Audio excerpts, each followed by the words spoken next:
High, আজকে honours third ইয়ারের 16 and 17 century poetry এর প্রথম কবিতা দ্য ফেয়ারি কুইন কবিতাটি নিয়ে আলোচনা করব। তোমরা যারা অনার্স থার্ড ইয়ারের ইংলিশ ডিপার্টমেন্টে পড়ছো তাদের জন্যই আজকের এই ভিডিও। তো চলো শুরু করা যাক। এই কবিতাটির ফুল টাইটেলস হচ্ছে দ্য ফেয়ারি কুইন। এটি একটি এপিক পোয়েম। এপিক পোয়েম বলতে লং ন্যারেটিভ পোয়েমকে বোঝানো হয়, যেটি অনেক বড় হয়, অর্থাৎ 1000 থেকে 1200 লাইনের এই কবিতাটি। এটি লিখেছেন বিখ্যাত রাইটার এডমন্ড স্পেন্সার, যিনি 1552 খ্রিস্টাব্দের জন্মগ্রহণ করেন এবং মৃত্যুবরণ করেন 1599 খ্রিস্টাব্দের। এই কবির অর্থাৎ এডমন্ড স্পেন্সারের ফুল টাইটেল হচ্ছে পোয়েট অফ পোয়েটস, অর্থাৎ তিনি হচ্ছেন কবিদের কবি।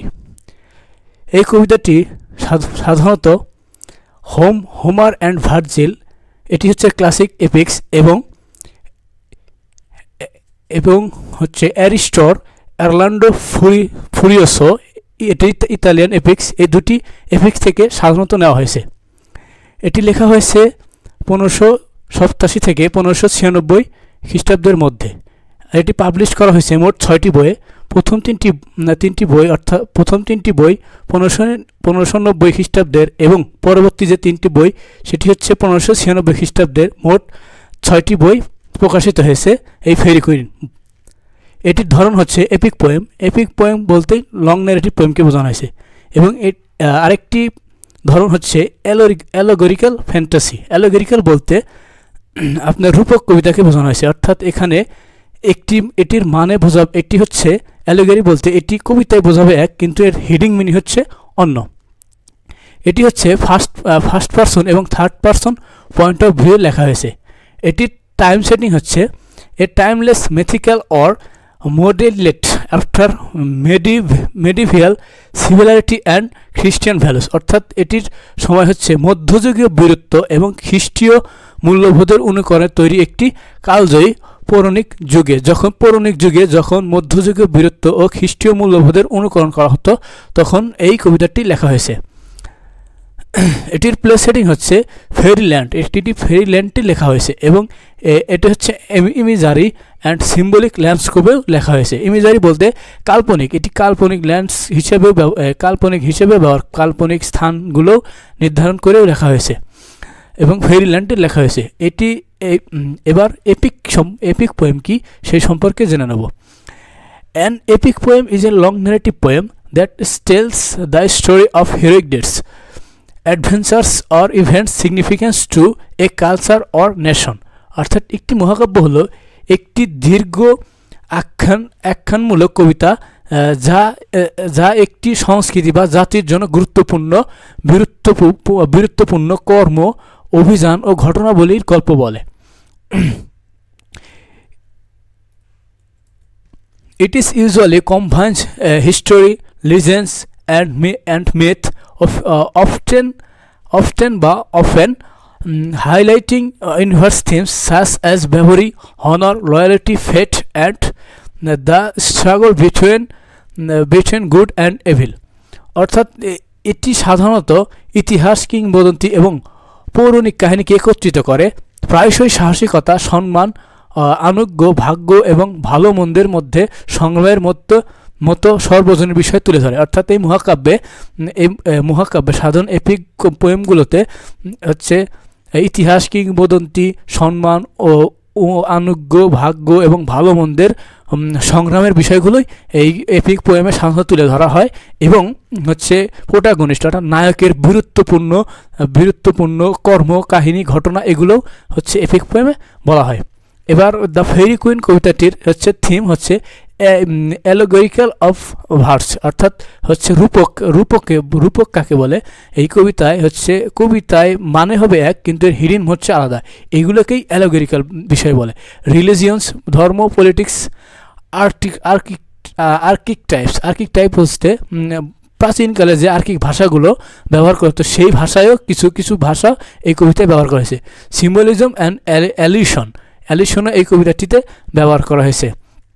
এবার এই কবিতাটির পারপোজ সম্বন্ধে জানবো, উদ্দেশ্য কি। এই কবিতাটি লিখেছেন, the aim of publishing the fairy queen Austro fashion and gentleman or Nobel person in virtuous and gentle discipline. অর্থাৎ উদ্দেশ্য হচ্ছে দ্য ফেরি কুইন প্রকাশের লক্ষ্য ছিল একজন ভদ্রলোক বা মহৎ ব্যক্তিকে নীতিবান এবং ভদ্র নিয়মতায় গড়ে তোলা। অর্থাৎ এই কবিতাটির মেইন উদ্দেশ্য ছিল হচ্ছে রানী কুইন এলিজাবেথ ওয়ান এর প্রশংসা করা। অর্থাৎ তৎকালীন সময়ে রানী কুইন এলিজাবেথ যখন রাজত্ব ছিলে তখন তাকে এক প্রকার বলা যায় পাম দেওয়ার জন্যই এডমন্ড স্পেন্সার এই কবিতাটি লিখেছিলেন। এবার এই কবিতাটির ক্যারেক্টার সম্পর্কে আলোচনা করব। এই কবিতাটির প্রথম এবং প্রধান ক্যারেক্টার হচ্ছে red cross knight. Red cross knight হচ্ছে দ্য প্রোটাগনিস্ট হচ্ছে নায়ক, representing the virtues of holiness. অর্থাৎ এই নায়ক পবিত্রতা গুণের প্রতিনিধিত্ব করেন। আমি প্রথমেই বলেছি যে এই কবিতাটির হচ্ছে একটা অ্যালিগরিক্যাল পোয়েম, যেটি হচ্ছে কবিতায় বোঝাবে এক কিন্তু এর হিডেন মিনিং হচ্ছে অন্য। সেটি হচ্ছে কবিতার সামারি যখন বলবো তখনই বুঝতে পারবেন। হি embarks on a quest to rescue Una, the personification of truth from the clutches of evil। অর্থাৎ সে সত্যের রূপকার উনাকে মন্দের কবল থেকে উদ্ধার করার জন্য একটি অভিযান শুরু করে। অর্থাৎ এই কবিতায় প্রথম দিকে দেখা যাবে রানী কুইন এলিজাবেথের নেতৃত্বে রেড ক্রস নাইট উনার হচ্ছে পরিবার এর প্রতিরক্ষার জন্য পরিবারকে একটা ক্যারেক্টার মনস্টার তাদেরকে দখল করে রেখেছে, তাদের রাজ্য তাদের পরিবারকে দখল করে রেখেছে, জিম্মি করে রেখেছে। তার কাছ থেকেই হচ্ছে তার মানে সেই মনস্টারের কাছ থেকে উনার পরিবারকে রক্ষা করার জন্য রানী queen Elizabeth one red cross নাইটকে পাঠান। দ্বিতীয় ক্যারেক্টার হচ্ছে Una, a beautiful maiden who symbolize truth. অর্থাৎ এই উনা হচ্ছে একটা সুন্দরী কুমারী যিনি সত্যের প্রতীক। এখানে অ্যালিগরিক্যাল বিষয়কে বোঝানো হয়েছে। He accompanies red cross knight one his journey acting as his guide and moral compass. অর্থাৎ সে রেড ক্রস নাইটের যাত্রার সাথে থাকে, তার পথপ্রদর্শক এবং নৈতিক দিক নির্দেশনা হিসেবে কাজ করে। অর্থাৎ যে যুদ্ধে রেড ক্রস নাইট যায় তার প্রতিনিধিত্ব হিসেবে তার পথপ্রদর্শক বা সহযোগী হিসেবে ওনা যায়। তিনি হচ্ছে একটা সত্যের প্রতীক। তৃতীয় ক্যারেক্টারটি হচ্ছে দ্য ফেরি কুইন। অর্থাৎ এখানে এলিজাবেথকে বোঝানো হয়েছে। এর আরেকটি নাম হচ্ছে Gloriana. The queen of fairy and a powerful figure in the poem. পরীর রানী এবং কবিতায় একটি শক্তিশালী ব্যক্তিত্ব, মানে যাকে উদ্দেশ্য করেই এডমন্ড স্পেন্সার এই কবিতাটি লিখেছেন। She represents Queen Elizabeth I and embodies the virtues of glory। তিনি রানী প্রথম এলিজাবেথের প্রতিনিধিত্ব করেন এবং গৌরবের গুণকে মূর্ত করেন। এবং চতুর্থ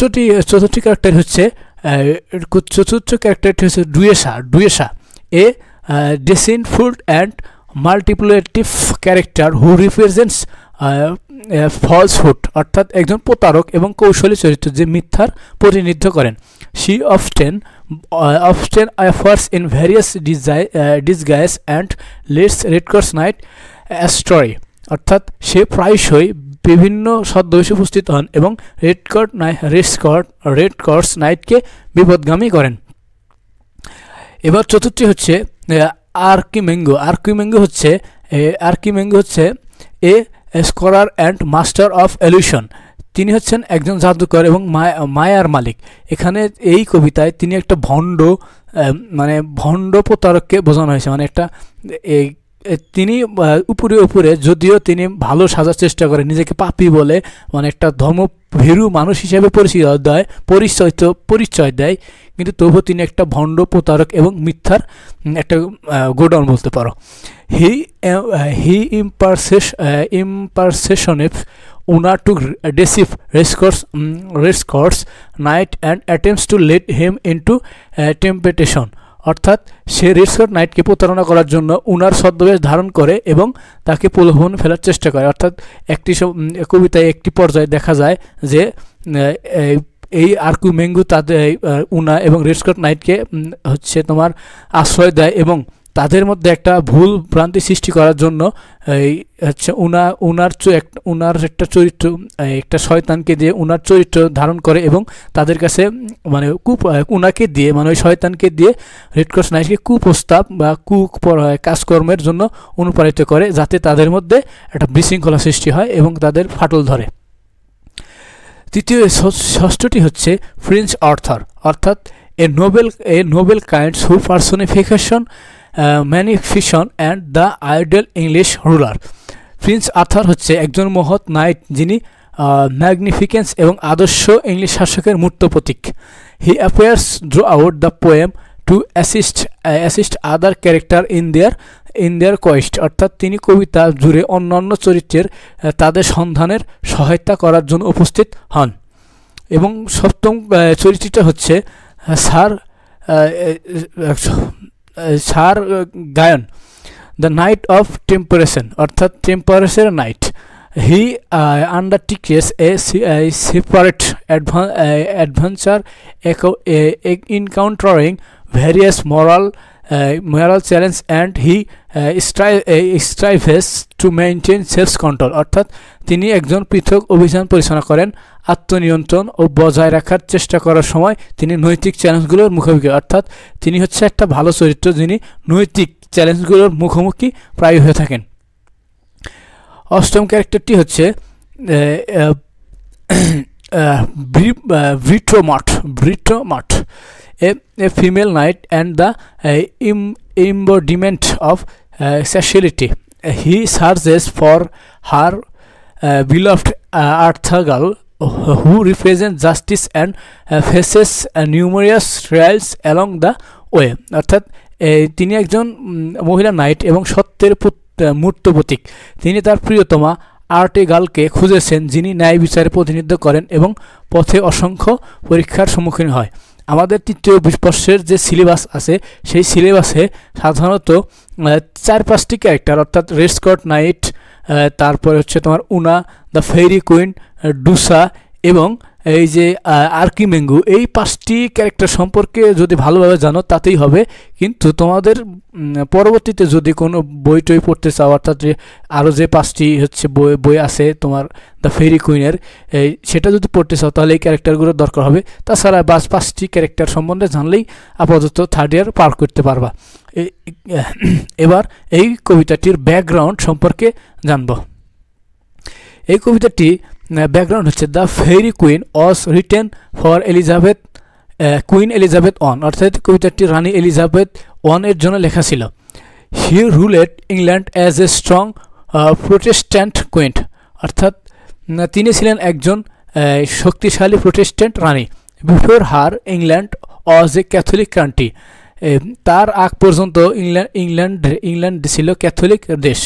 king Henry VIII broke from the Pope and made England a Protestant nation, অর্থাৎ রাজা হেনরি অষ্টম পোপের সঙ্গে বিরোধ করে ইংল্যান্ডকে প্রোটেস্ট করেন। আফটার হিম দেয়ার ওয়াজ মাস ফাইটিং, এরপর দেশে অনেক হচ্ছে দ্বন্দ্ব শুরু হয়। A Protestant lady Jane Grey ruled the 9 days, অর্থাৎ হচ্ছে প্রোটেস্ট্যান্ট লেডি জেন গ্রে মাত্র 9 দিন রানী ছিলেন।